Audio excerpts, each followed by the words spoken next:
Hey everybody, June 2000 here. Doing pretty good. Yeah, just taking it easy. Doing great watch parties for my good friend, Texas Hardcore 1965. We're watching a lot of pretty good shit and taking it day by day what we watch. But hope everybody's doing well. My condolences to Jim and his family for the recent passing of his mother.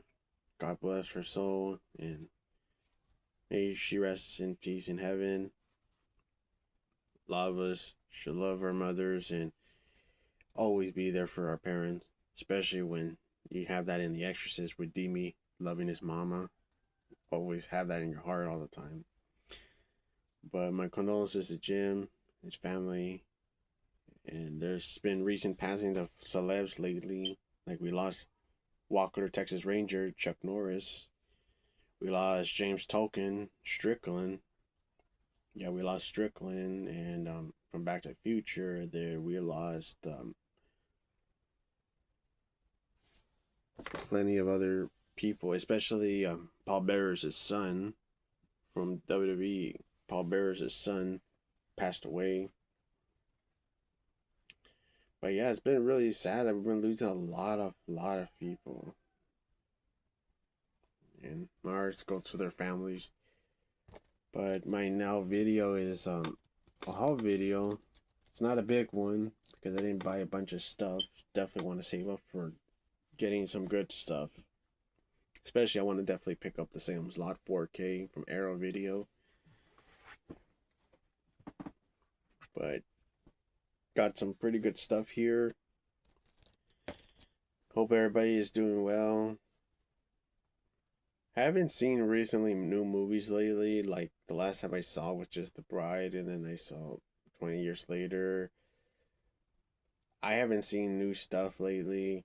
So far this month, it hasn't been that great for new movies. Like I don't seem to be interested in some of these movies that comes out. Like Project Hail Mary doesn't seem that interesting.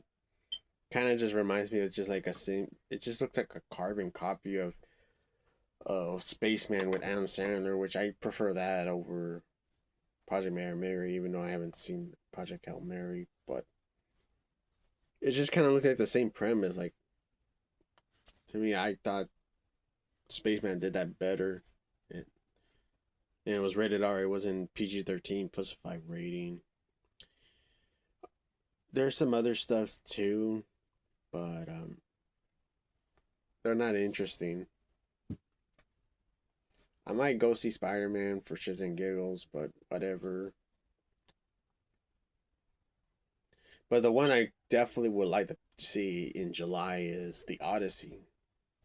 Like it's a Roman Empire war movie that's directed by Christopher Nolan. I'm definitely going to see that because that's going to be what Matt Damon has to lead. It's like a Roman Empire war medieval movie. Like fucking a. I'm into those kind of stuff. And I know they came out with Excalibur 4K from Arrow Video, which I heard that's a good release. Definitely would like to pick that up. But yeah, folks,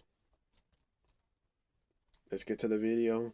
First up, Uwe Boll movie, which I know a lot of people don't like Uwe Boll because he's a dickhead, and I agree. Treats his actors like shit. He even treats upcoming filmmakers like shit, so fuck him. I agree with people saying fuck Uwe Boll because I know they did it.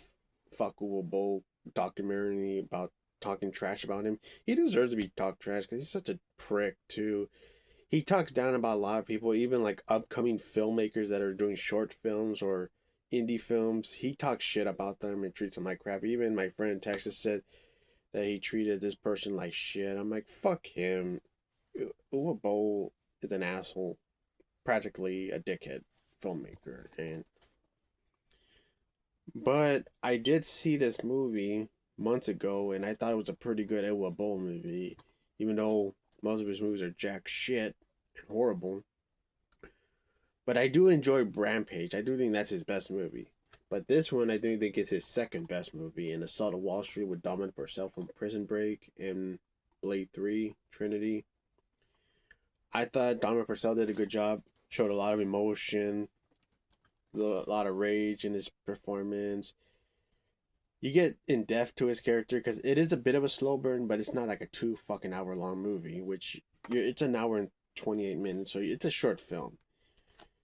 You get the process of him being an armored truck worker, not being paid that much, not getting a raise from doing a good job yet, but he works with his friend played by Edward Furlong, who's in this movie, and also he has a cop friend too, is Chief David from The Thing.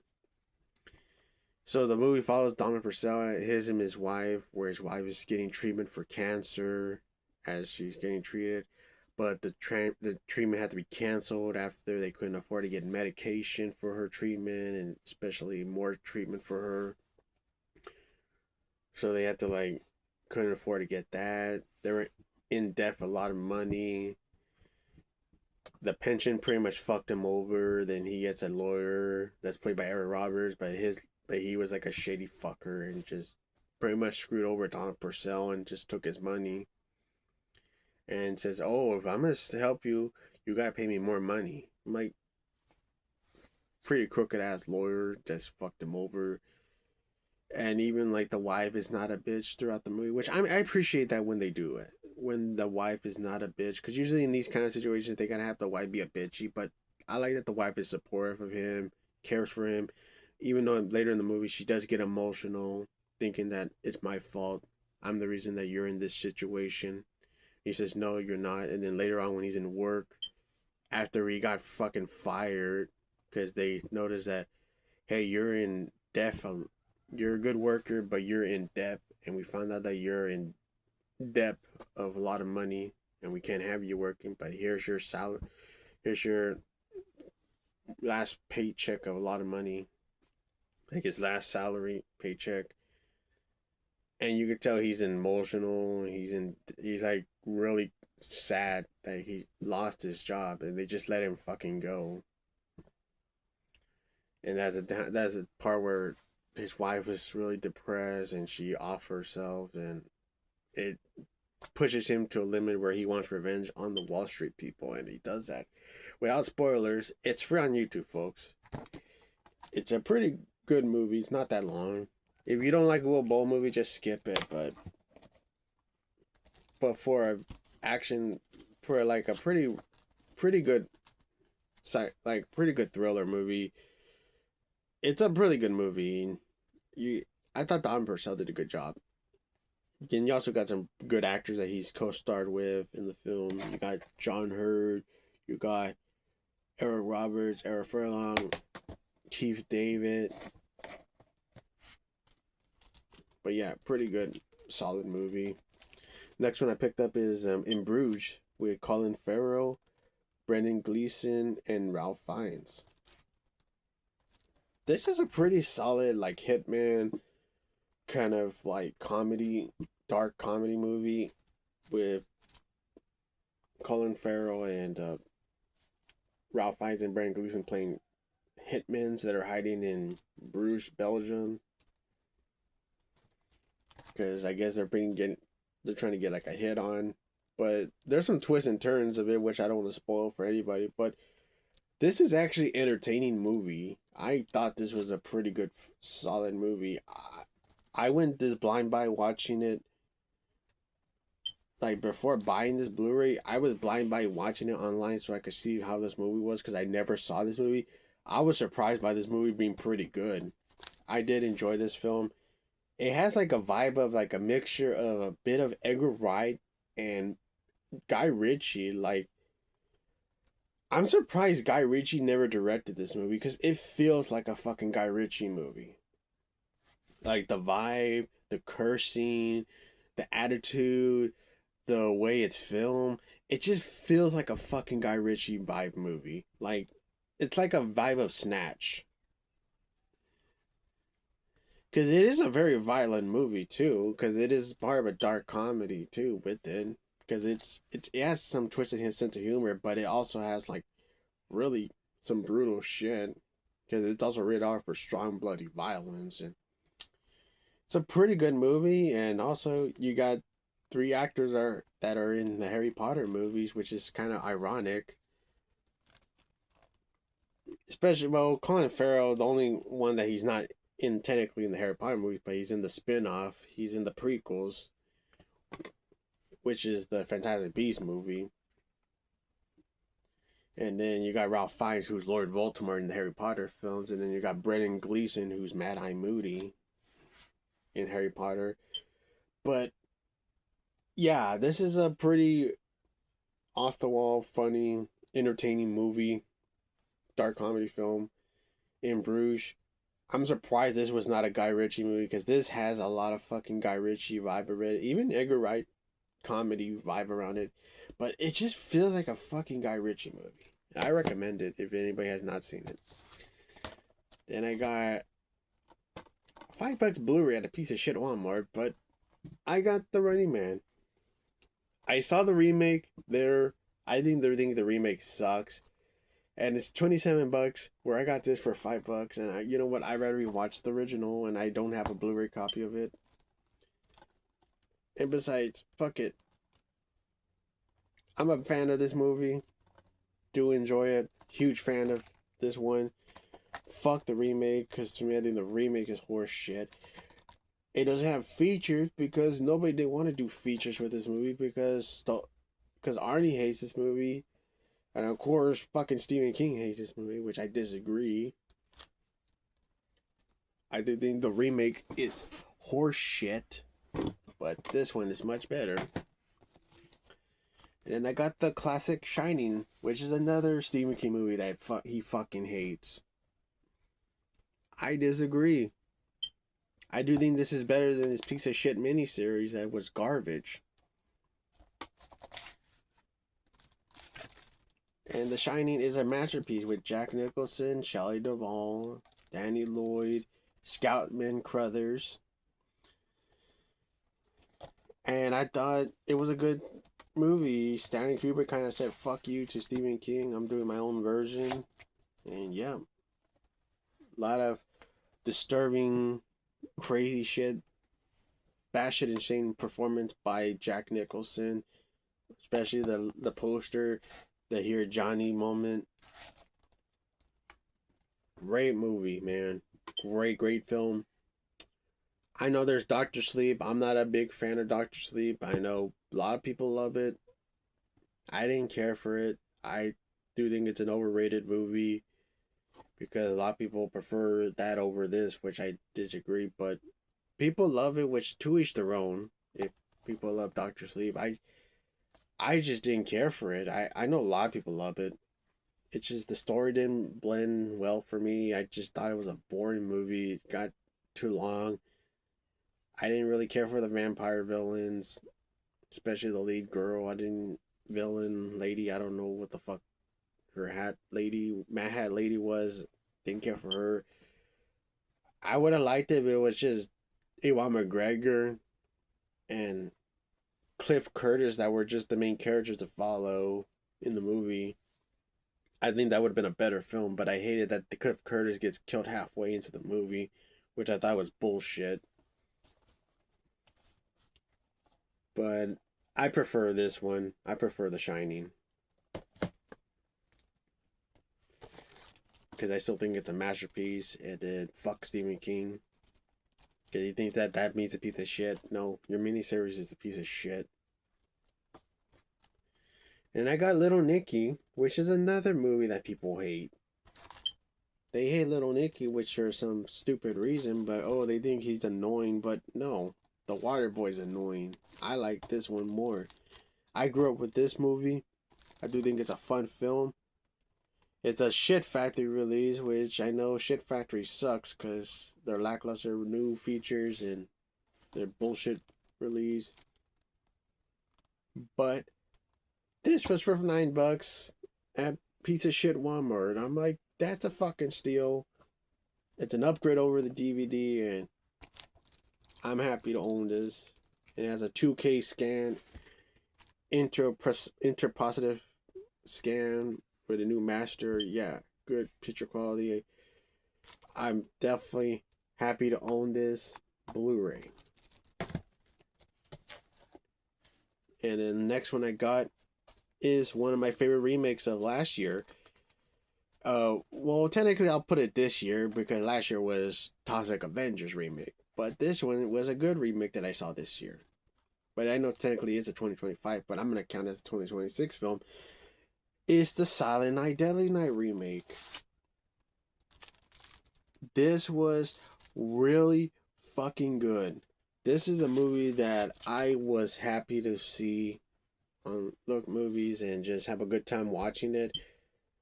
I was surprised by this fucking movie. This was a really good remake. And I'm not a huge remake guy because I do think remakes are giant piece of shit.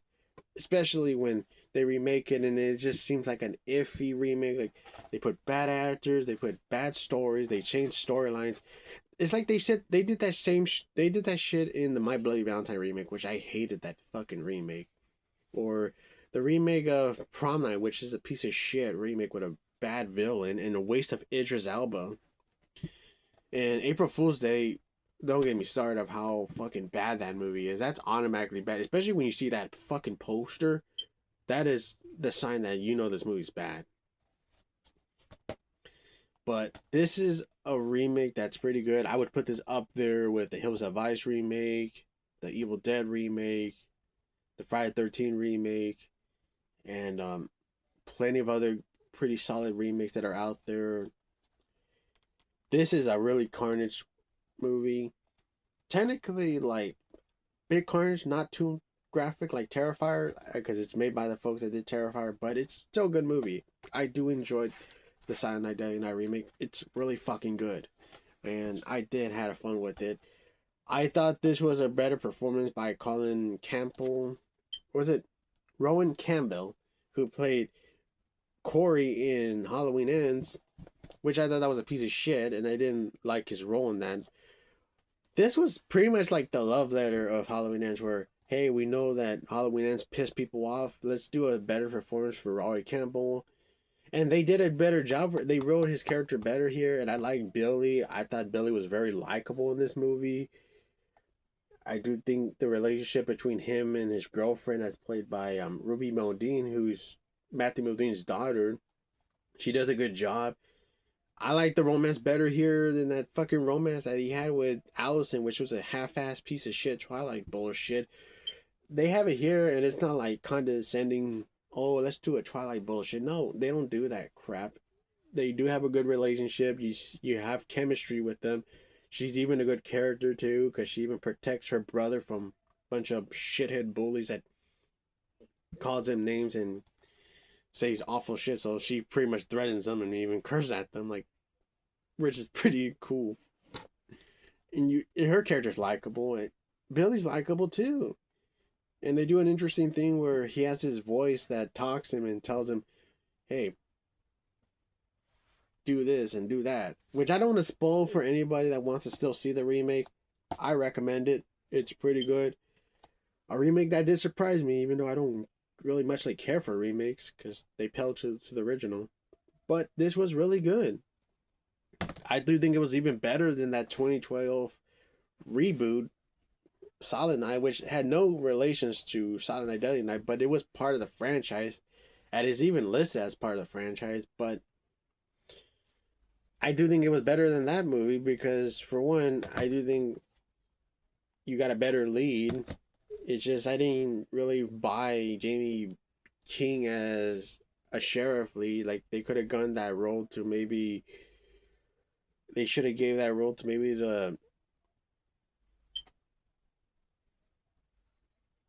maybe somebody that was capable of playing like a sheriff role, but it just felt like really miscast and also kind of a dull movie. Malcolm McDowell was weird in that 2012 reboot, but whatever. I didn't think this was a better version of that movie. Then I got Vinegar Syndrome Blu-ray. Well, I got this on Amazon instead, but because they sold out the slipcover, and it's the documentary of the Nevermore documentary of Raven. This is a really fucking good documentary about Raven. the Raven wrestler from ECW, WCW, and WWF, and TNA. Quote the Raven, nevermore. They interview plenty of good people. Sadly, no interview of Steven Richards, because I know him. Him and Raven and Steven Richards don't get along, and Richard says that he revealed that Raven kind of treated him like shit, so that's probably the reason why he wasn't involved. Because they do acknowledge that he was contacted, but he declined to appear in the documentary. But they do interview wrestlers that are great, like Rob Van Dam, the Sandman. Ken Solomon is interviewed. Yeah, his interviews like before he passed. Yeah, before he passed away, and you got Blue Meanie, which is great. You got Lodi from WCW as part of the Flock, which they do talk about the Flock, and I do think it's a mistake that they fucking end that Flock group right away because of the stupid NWO bullshit. Yeah, because as soon as like, because to me the NWO kind of got fucked when they started adding too many people, and that's when everybody was starting to like getting kind of tired of like you got like fucking Virgil as part of the NWO. Like, you know that you're in deep shit when you got fucking Virgil in the fucking NWO. So like, let another faction get room time and more screen time. Let the fucking Flock, and they do that because dumbass Hulk Hogan and his politics made his way to like not have that happen. So they pretty much end the fucking Flock right away, which was stupid. Because I guess it was supposed to be more developed, that group. And I guess maybe they were supposed to even involve Raven's sister being a member too. And I guess that was supposed to expand it, which would have been interesting, but they didn't do shit with that. But they fucking ended the damn group. Stupid Hulk Hogan. But you got also D'Lo Brown interviewed, Buff Bagwell, Sammy Callahan, Moose, Scott D'Amore's interviewed, Perry Saturn, which I'm happy that he's still with us. And wow, Perry Saturn, that's another one that's so underrated, that so fucking underrated, that got under the radar with many wrestlers, especially Raven, who's underrated too. But yeah, Perry Saturn's another good one. It's sad that he had a tragic life that he went through, drug abuse and all that stuff, but still happy that he's still with us, that he's still kicking it. I'm happy that Perry Saturn got interviewed. But yeah, this is a great documentary about Raven, the guy that gave us the punk rock grunge look of a character that made the Raven character relevant. And I thought, was it Scotty Moore? That's his name, his real life name. But yeah, he did the Raven character justice in ECW. Went into WCW, had the potential, but he got fucked over with the Flock ending right away, which I thought that was an underrated faction. The Flock was an underrated faction because you got Perry Saturn, Billy Kidman, you got Chris Kanyon, you got. I thought Lodi was pretty funny in the group. I think he was more like comedic, like standby kind of sign guy from the, you know, like how sign guy is from the Dudley Boys. He's like the sign guy. But yeah, I thought that was a great faction. Granted, Reese was not that great. He was probably the least favorite member. Nobody didn't really like Reese. Even Raven didn't like Reese in the group. But I was okay with it. But I wish it was developed more.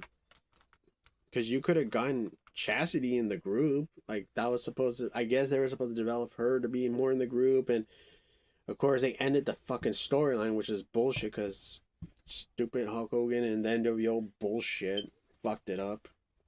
Pretty much buried the fucking group because, oh, let's have more screen time with the stupid NWO, because they got more shitty when they added more fucking buttholes in the group after Virgil got into the group,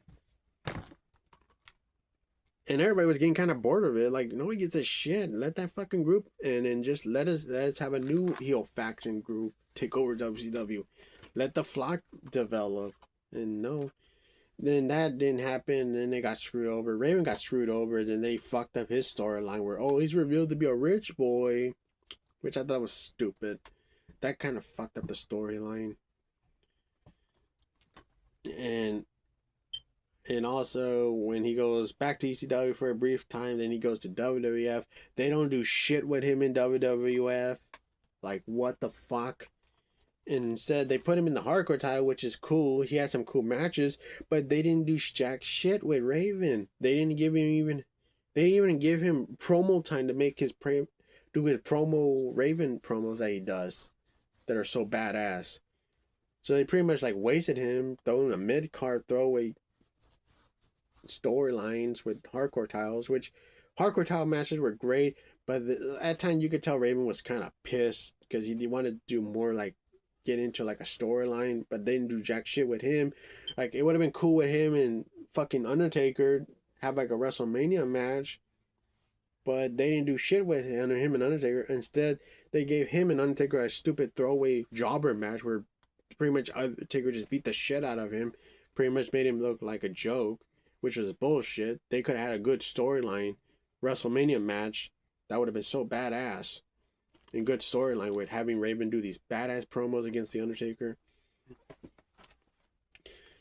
And they fucking wasted him, and he went to TNA, had some more success there, and then went to ROH, had more success there, had some good had the best feuds with CM Punk, which was badass, especially the dog collar match at ROH.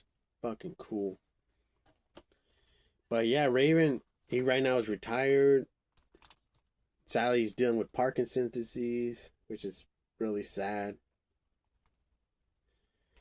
And I thought there was a great documentary about Raven.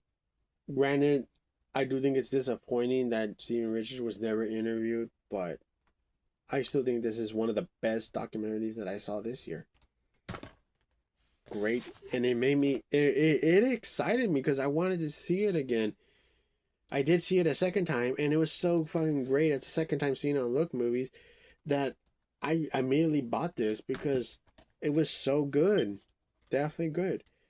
And then my last movie that I picked up is John Woo's Bullet to the Head. Bullet in the Head, not Bullet to the Head. Bullet to the Head is the shitty Stallone movie, which I thought that movie sucked, but this one was better. It's not a remake of this, but it's a similar with the name. Where the Stallone one is Bullet to the Head, where this one is Bullet in the Head by John Woo.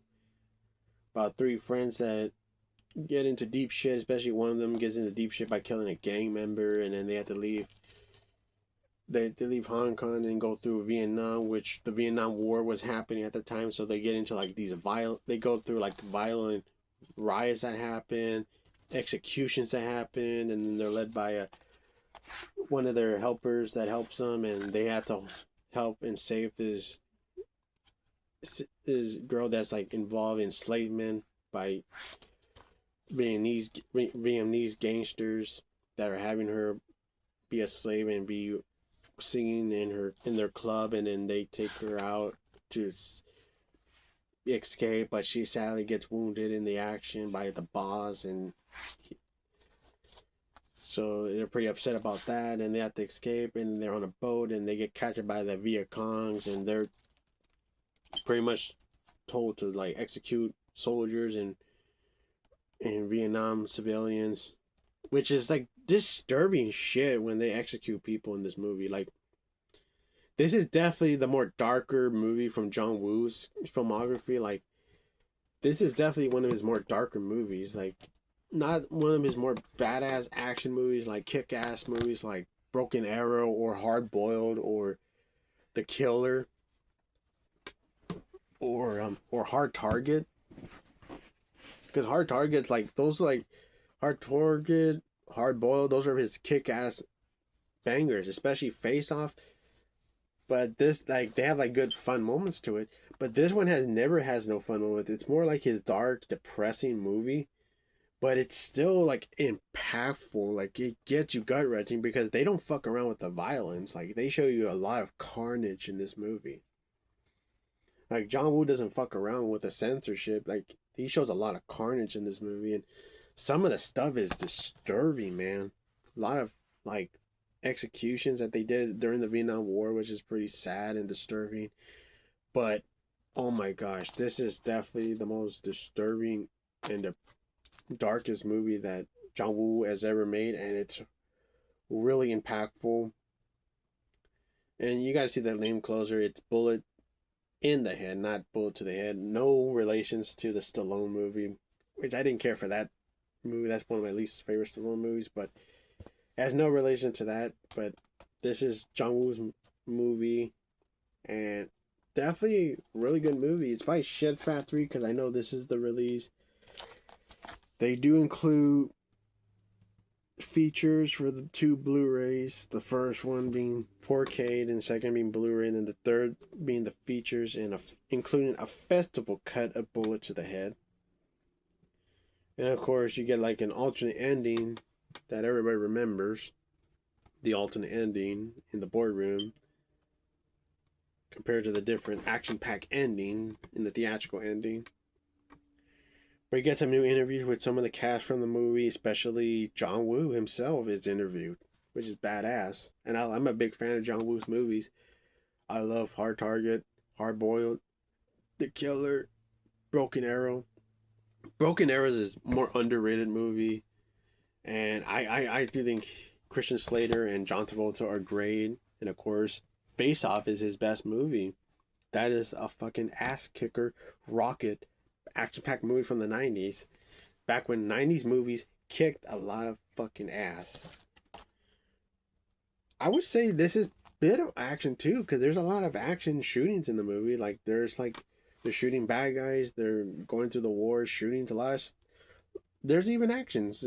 It's not only depressing and dark, but there's some good action parts. They're even shooting the gangsters too, so like there's some good actions there too. But if nobody has never seen Bullet to the Head with John Woo, definitely check it out. It's on Tubi for free.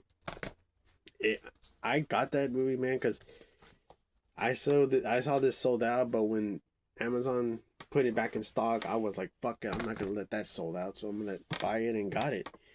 I know Arrow is doing a release, but it's not gonna be a US release, so I kind of like not getting that, so it's not gonna be a US release, so you know what, I got this. I'm happy with it. But yeah, that's my video haul, folks. Hope everybody's doing well. And I'm doing pretty good. Just going for upcoming movies. I know we're going to be watching Seeds over at Texas Channel on Tuesday. And then on Friday, I'm going to be putting a movie on, which I have not determined what movie I'm picking yet, because I'm still looking for what movie to do for Friday. But we're ready for Seeds, and definitely check it out on Texas Channel at Texas Hardcore 1965. Check out other great channels, Gen Movie Channel, Larry over at the Horror Cat Dad, and everybody else. And I just want to say have a good day, everybody, and thank y'all for joining and watching the movies that I showed. Yeah, especially Cyanide Death Knight remake wasn't bad, and granted I don't like remakes, but hey, that's a remake I gave it a fucking pass. So hooray to that, motherfucker. But take it easy, everybody, and have a pleasant day. See you.